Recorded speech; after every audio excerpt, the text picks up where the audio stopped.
ഇന്ന് രാവിലത്തെ ഒരു കാഴ്ചയാണ് കേട്ടത്. ഇന്ന് ശംഖുപുഷ്പത്തിൽ ഒരുപാട് പൂക്കൾ ഉണ്ടായിട്ടുണ്ട്. എന്നത്തേക്കാളും ഇന്ന് ഒരുപാട് പൂക്കളാണ് കേട്ടോ. അപ്പോൾ എനിക്ക് നിങ്ങൾക്കും കൂടി ഒന്ന് കാണിച്ചു തരണമെന്ന് തോന്നി. കാരണം നമ്മളിൽ ഒരുപാട് പേർക്കൊന്നും ശംഖുപുഷ്പത്തിൻ്റെ ഗുണങ്ങളൊന്നും ഇപ്പോഴും അറിയില്ല കേട്ടോ.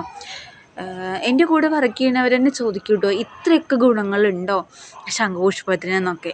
അപ്പോൾ തീർച്ചയായിട്ടും കേട്ടോ, ശംഖുപുഷ്പത്തിന് ഒരുപാട് ഗുണങ്ങളുണ്ട്. നമ്മുടെ കണ്ണിനും നമ്മുടെ ആരോഗ്യത്തിന്, അത് മുടിയുടെ, അതേപോലെ BP സംബന്ധമായ അസുഖങ്ങൾക്കും അങ്ങനെ ഒരുപാട് നമ്മുടെ ആയുർവേദത്തിൽ മെഡിസിനായിട്ടൊക്കെ എടുക്കുന്നുണ്ട് കേട്ടോ. അപ്പം അങ്ങനെ നല്ല ഔഷധ ഗുണം നല്ലൊരു ചെടി തന്നെയായിട്ട് നമ്മുടെ ശംഖുപുഷ്പം.